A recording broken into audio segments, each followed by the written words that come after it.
Welcome back to another episode of Purse First, still the only podcast exclusively for the gays and the girls who rap. I am Period. Prince Pierre, also known as your rap girl uncle. And I am Sesali, your rap girl auntie, also known as Bad Fat Black Girl. So happy to be here. Yes, make sure you watch this episode on YouTube and Patreon to get bonus content.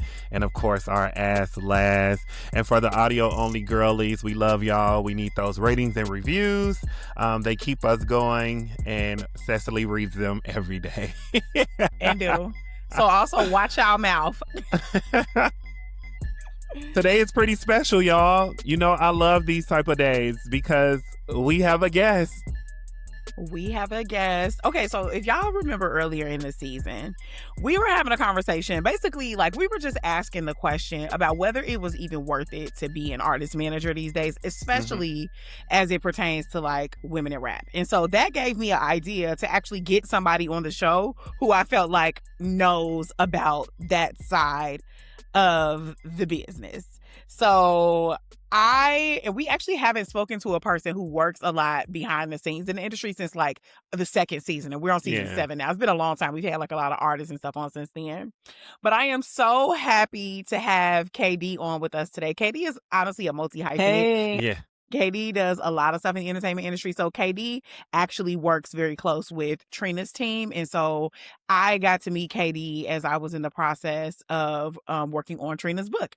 So, and KD just, you know, was always kind of one of the constants behind the scenes. So welcome to Purse First, KD. We are so happy to have you. Thank you. Thanks for having me. What's up? What's going on? Go ahead, Sesali. What was you saying? No, go ahead.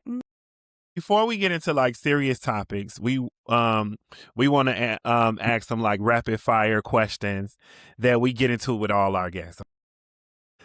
Right off the bat, huh? Yes. Yes. All right, let's go. First, are you actually into female rap, or is it more so a genre you had to be more aware of because you work with Trina? I was always into female rap. Yeah. Always. Period. Okay, so the next Yeah. question will be great. So, okay, so who is your favorite female rapper, or who do you think is the best female rapper? I don't want no problems, okay, with anybody. Oh, I ain't got time, right? This is your opinion. This is my opinion, right? So without being biased and saying Trina, outside of that, I'm gonna say Lil' Kim. Oh, I'm gonna go with Lil' Kimberly. Kim. Excellent answer. I feel like that was one of the first female rappers outside of like Salt and Pepper, MC Light, Yeah. but that was the one that really got my attention. I was like, damn, like, and she's cold the way that she's spitting, you know, and yeah. So that was it. That was it for me, Lil' Kim. Yeah. My era. I love that. Katie, I got a quick question for you. I've been meaning to ask you this. Are you Caribbean? I am Jamaican. Okay, let me tell you how I know that Katie is Caribbean. This is one of my favorite little anecdotes about Katie, and I've been meaning to tell you this, and I always forget, but it makes me laugh every time. So, you know, whenever I have to hit Katie up, you know, it's usually about work. It's usually something I'm remembering in the middle of the day. I just spit her off a text like, hey, Katie, you could do da-da-da-da-da-da-da. Katie always goes, good morning, Sesali. Like, Katie stops it every time and is like, where is the fucking greeting? And I've noticed only Caribbean people do that. Like, before you just get to talking to me on somebody's text message, say hello. And I love a greeting. I love it. It cracks me up every time because I be feeling like, you know how like when one of your elders be like, you better speak before you come here. I be like, oh, I am so sorry. And every time I be like, hey, good afternoon, Katie. How are you? I do that intentionally. Like, people hit me up like, did such and such, and I'll be like, hey, good afternoon. Every time. She does every time. I was like, I've been meaning to ask Katie if she's Caribbean because that's a very Caribbean thing. Okay, I'm glad I got that out the way. Confirmed. Yeah. Okay, so let's back up. Let's back up to kind of how your career started. Can you just like give us that backstory? The short version. I had a mutual that was very close friends with Trina and her mom.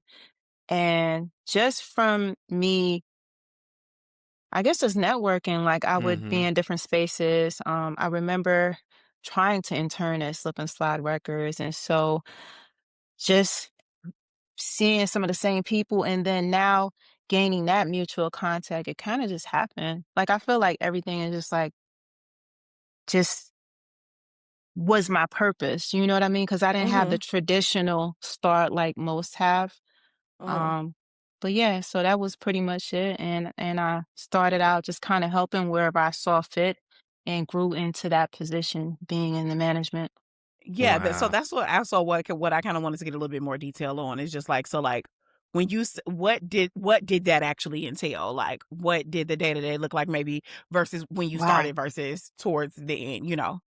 Day to day, I honestly a little bit of everything. Scheduling, communicating back and forth with the label.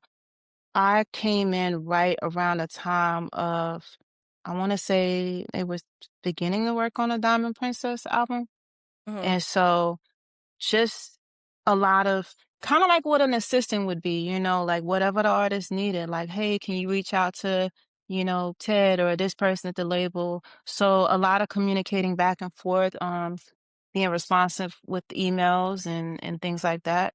Um, yeah, talking to some promoters here and there. But I would say in the early stages, it wasn't so much of that. Definitely just more hands on with the artist and what she needed at the time. Mhm. Mm. Um, yeah. Do you think that's like a realistic path today, to be a manager in this industry? Like, I do. I do yeah, feel like it's a realistic path. Now depending, I mean, honestly, like if I was just getting started out, I would say no. Like as for me, I think if you're young and you have that drive and passion, I would say absolutely. Very realistic.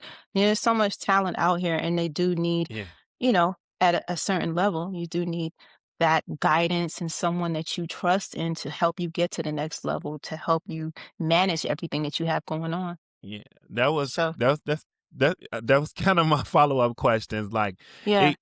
even if like, do you think it's still worth it for folks to be managers unless they're like willing to risk it all? Like, if the rapper is not making that much money, Mhm. what are the managers doing? Ooh, Yeah. man. Well, and the reason we asked that, Katie, is because obviously this is a podcast exclusively about female and Yeah. queer rap, right? So Right. we've been paying attention to what is happening in the industry, and the truth is that female rap is on a decline from where it was when it was kind of peaking in 2018, 2019, 2020. I think in these last few years in particular, between like 2023, 2026, what we're seeing is a little bit of a downward shift, with the exception of the big names, the Cardis, the Megan Thee Correct. Stallions, a little bit of Lotto. Like people aren't really um gaining as much traction in this space. So we were having an honest question of like, is it worth it, particularly for managers who are only getting a percentage of what the artists get? Well, you want me to be honest? Real honest. We did not Katie, why would I call you up here to Listen, lie? straight no chaser. I'm gonna be honest. No, seriously. Um, you're taking a huge risk. Like Yes, honestly, I would say it's more beneficial for the artist, especially in yes, the beginning stages, because you're here pouring all of your time and energy. Like it's an investment, and yeah, they're not, more than likely they're not making any type of money, right? And a lot of times they don't understand, and they're actually um having certain expectations for you to pay mm-hmm, for and contribute to things. And it's like, hey, like there's no guarantee that this is even going to take off. I've actually experienced this. I've worked with artists that were on the come up, but there was no money coming in. So I was pouring all of my time, my energy, Mm-hmm. my money.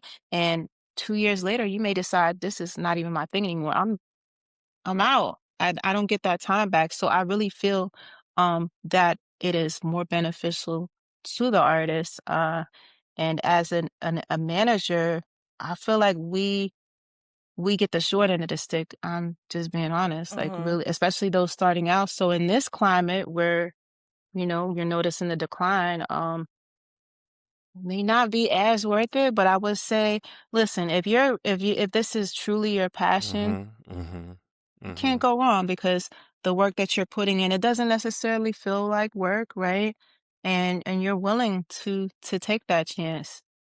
But if I was about to do it now, like, no, I wouldn't. And or you have to have other things going on. That's what it is.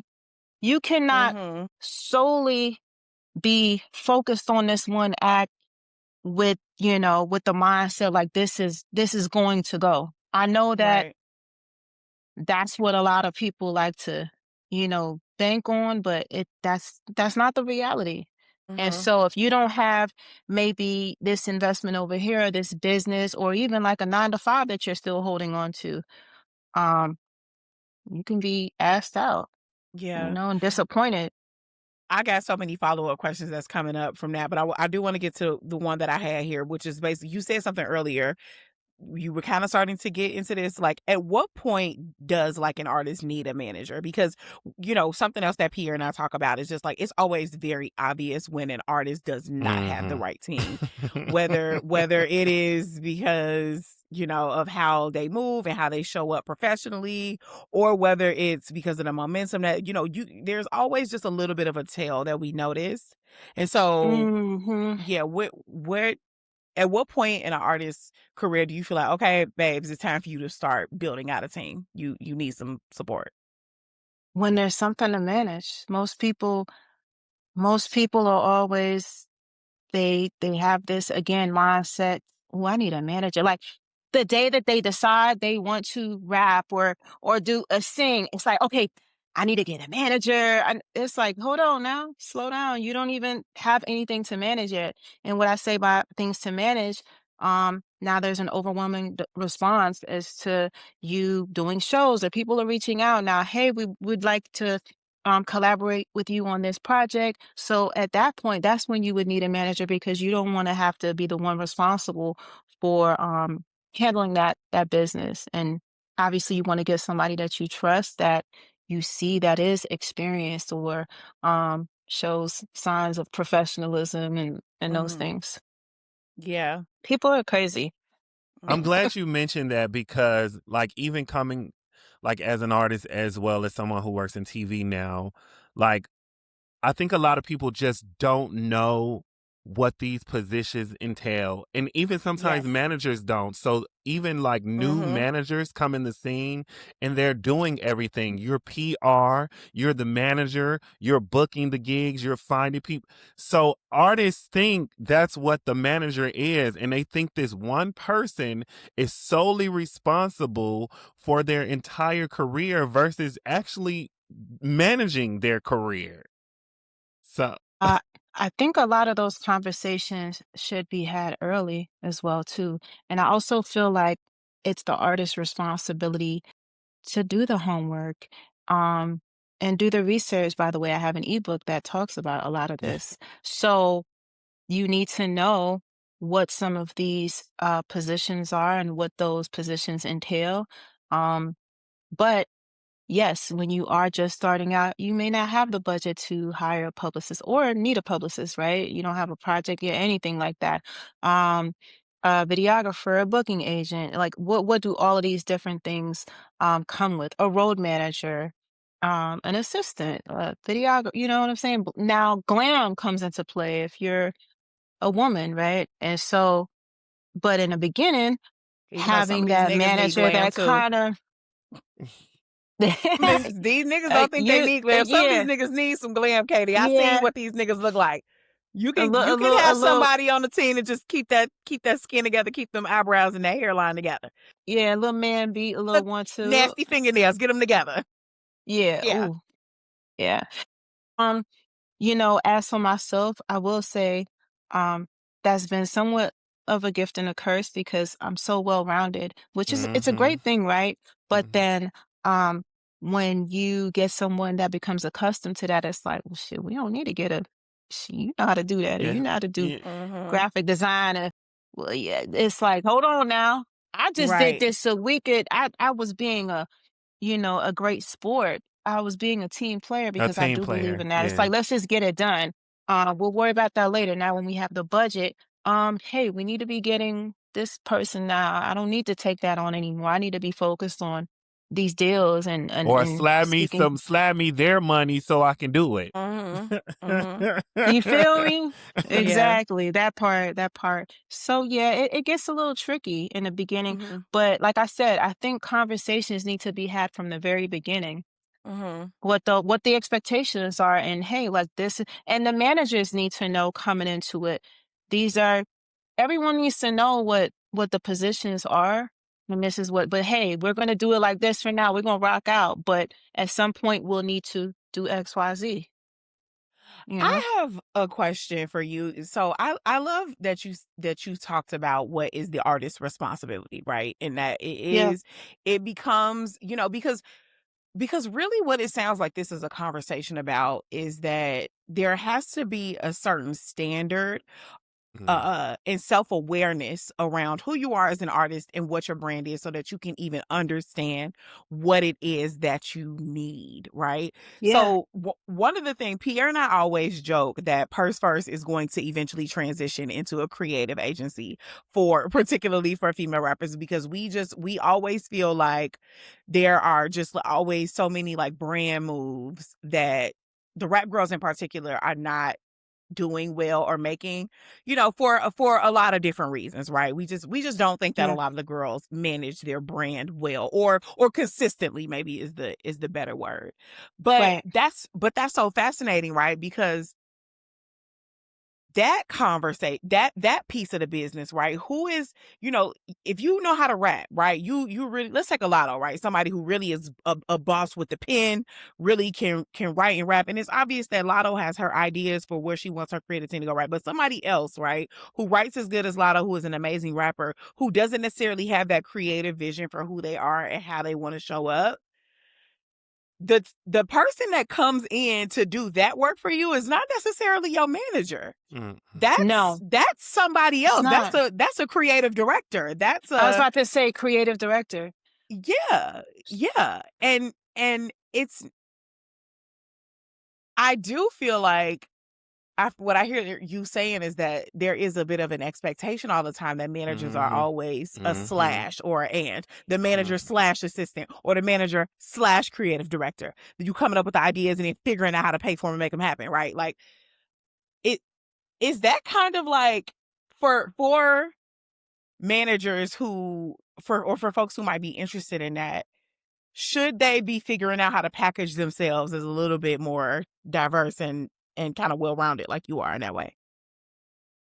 As a manager, like pitching yourself to an artist. Yeah, like I'm just saying, like I think that this the role of a manager. I can't think of any artist who would think that Um, they would need that, like right flat out, even though so many of them do, right? Because even when I yeah. think about somebody to like get you bookings, right? Like that's actually an agent. An agent Mhm. is the person who goes out and gets business to bring in. A manager, like KD said, manages the business that's already happening. The manager is saying, okay, you got paid this much. Here are the people that you need to pay. Here's how we're going to pay them. Here is the percentage. Oh, I know you have this video that you're about to shoot. You actually need to save this much of your cut to put towards that. And you get what I'm saying? Like that's what the manager does. The manager ain't doing Right. shit but admin and numbers, sending emails, scheduling, figuring out There's making sure the more. money right, you know?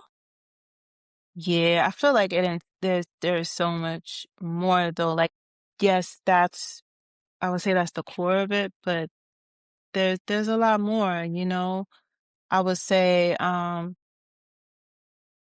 oof, negotiating deals Mhm. Mm-hmm. sometimes. I mean, and that's the Mm-hmm. thing, like it depends on the level of the artist, right? Because if I'm gonna take Beyonce, like Yeah. Beyonce, for example, huge. I mean, she had like you have to have okay, the agency, the Yeah. this, the She got that. a Like I feel company. She like has a company behind her. Yeah. exactly.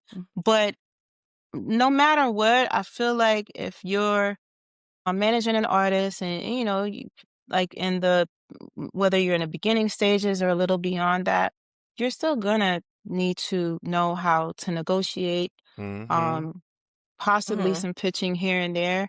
One of the things I pride myself on is just having great relationships and building a network. So that made Mhm. me more valuable. A lot of people, they may think that, okay, well, you work with Trina, so y'all have things coming to you all of the time. Mhm. Sure, we do. But I'm actually going out and connecting with people that I've built a rapport with, Mhm. and I might be cool with Lotto's manager, and because I Mhm. am cool with this particular person, it's like, okay, well, what do y'all have going on next month? Oh, you know what? Matter of fact, we got X, Y, and so your relationships are now um that much more valuable to this person Mhm. because Right. you're still having to go out Yeah. there and yeah, Mhm. like and make some things happen. It's not people really think it's like we just have an email address and everything just comes in. No, it does not, especially during the slow season. You have to get Mhm. out Mhm. there and Mhm. actually make some calls and make some things Mhm. happen. Like, Mhm. hey, I might, take a week out where I'm just contacting brands like, hey, Trina has a new project coming out and, Mhm. XYZ. Like, I might give them like one of those kind of just tapping in and letting them know what we have going on and seeing how and if they may want to be involved in some shape or form. So that's important too. There's just so many different parts to it, but I would say overall, as a good manager, there needs to be more than just okay the admin and the number. That's Mhm. might not even be any of that going on for you to, you know. So yeah, Who who do you think has when it comes to female rap? Who do you think has a good team behind them right now? party, Oh, Mhm. that's yeah. party for sure. Yeah. The glam team gets it. I don't know who I don't know uh um some of the other folks that are involved, but Mhm. they're on it. Whether it's the publicist, the management, like from what I on the outside looking in, Right. Right. Cardi I for just sure. I just watched an interview with her and Emma Grede. Emma Grede is like a businesswoman. She was the co-founder of Good American, the denim brand that which she co-founded it with Yeah, Khloe I know. Kardashian. And so she has a really popular podcast where she just talks to women in business. And Cardi was Cool. just on there to talk about her new hair care line that she just dropped that sold out Mhm. real fast. Grow. But Yeah. Cardi talked a lot, obviously, about business and just about her team. And she actually talked about how her manager, she said that the relationship with them was that like she will come up with the idea and like something that she really wants to do. And then her manager has this really good way of like picking apart like what it could look like from all the different angles and basically just figuring out, the best way to kind of execute on the idea that is Right. already there. So I think that that's a good example. Can you think of anybody maybe who's not as big as Cardi? Because obviously, kind of like you said earlier with like Beyonce, right? Like when you get It's to a the level given. of Cardi, your Yeah. management team is operating way differently than if you're somebody who maybe is still at, closer to a ground level. Let's see. Let me think. I like hmm. Let's have a girl, right? I'm gonna say I don't even know if they have a team like that, but Mona Leo, is that her That's who name? I was gonna say. Oh my God. Yeah, Literally, that's who I was going to say. I yeah, was like, we adore Mona Leo. We I I are love love Mona huge her. Mona Leo. Leo fans on this Yes, show. We love her. That is our niece. Like we love Mona Leo bad. I think that's a dope. really good example. I think that Mona Yeah, Leo's whatever team Mona Leo has behind her is really putting her in uh, literally Mona Leo was just with Beyonce last week at the Sacred Lodge. And yeah, just exactly. it's so natural. And also the way Mona Leo shows up for different things, like she lets herself be flexible. Oh my God, that was a perfect, perfect answer. And let's Okay, be so clear. Let's mhm, let's let's be clear. It still all goes back to the artist. You can have a yeah, great team, but if the artist is not doing their part, I don't care who you bring on, it's not yep, going to You're happen the way speaking. that it needs to. You're Like we're yep. talking speaking. about consistency, your work ethic. What does that look like? Um, Clock the way it. that you treat people, you know, that Clock there's it. a lot. Okay, so I don't care who, you know, who you work with, the best publicists in the game, and this, that, and the other. If the artist is not doing their part, that's why I hate when I see like artists saying like, well, this didn't happen because, well, you should have fired them. Like it still ultimately boils down to They you work for and the you. decisions that you Yeah. make. So, you know, I'll Mm-hmm. say that. Uh, and Yeah. with that, Pierre, let's get unserious for a second. Yeah, let's go to Ask Last. Ask Last is the part of the show. It is specifically for the people who subscribe to our Patreon. It is not for the general public. It's where we don't just talk about business. We talk about whatever. We call it Ask Last, and here we go, y'all. Okay. Now I'm very unserious, Katie. Okay. Yes. So you know how like in reality TV, there's this trope that like, all of the housewives, that there's always like a gay boy accessory, right? Like they always have like this gay sidekick. Yeah. Well, Katie, I've been peeping that for the rap girls, it's always a stud.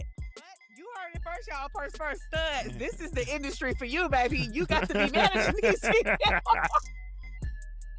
This is a necessary space. We need a different energy in there. We need somebody who we know is gonna advocate for the rights of women, but who is also not gonna be predatory. And I do have to say, from personal experience, I feel like the studs might have this on lock. So, Katie, thank you so much for joining us. Yeah, this was great. Appreciate this is a little quick episode for the people. Is there anything? So, like you mentioned your book earlier, particularly. Obviously, you need to plug that. Yeah. Plug that for sure, and just let folks know where to follow you, where to find you. Y'all, please follow Katie on TikTok, because Katie has a video of herself falling out of a hammock. That is that is one of my favorite pieces of content. So yeah, just plug your stuff. What you want the folks to tap in with? So right now, my focus has been primarily my Zodiac brand. So I have a brand, for all those that are into Zodiac signs. Anything that you can think of is on the website, zodiactourmerch.com. And yeah, I do a little bit of everything else. I'm doing a lot more merch for other brands and talent. So yeah, I would say just follow me on Instagram, at MSKDT. I know y'all probably put the little whatever in the edit, but yeah, that's it. The underscore. Perfect. That's been my focus. I'm a creative at the end of the day. A lot of people don't know that about me, but that's how I started. So I'm kind of getting back to that and focused on that, because that's my passion for real. Oh my God, everything on this website is affordable as fuck. Oh my God. How come I never knew about this? You see it? Now you know. And we talk about zodiac signs every single episode. I'm a Gemini. Yeah, we actually have a zodiac episode coming up. We talk about we talk about zodiacs all the time. That is crazy. Oh my God, who is this on the is that Kendrick on the Gemini shirt?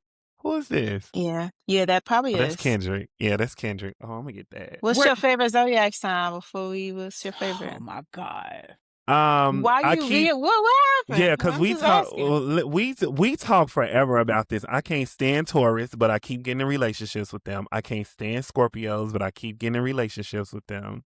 My favorite, I don't like men of no zodiac. I tell people all the time, like, they be like, oh, I think men in every zodiac are disgusting. Every single one. It's no zodiac where I'm like, oh, the men is amazing.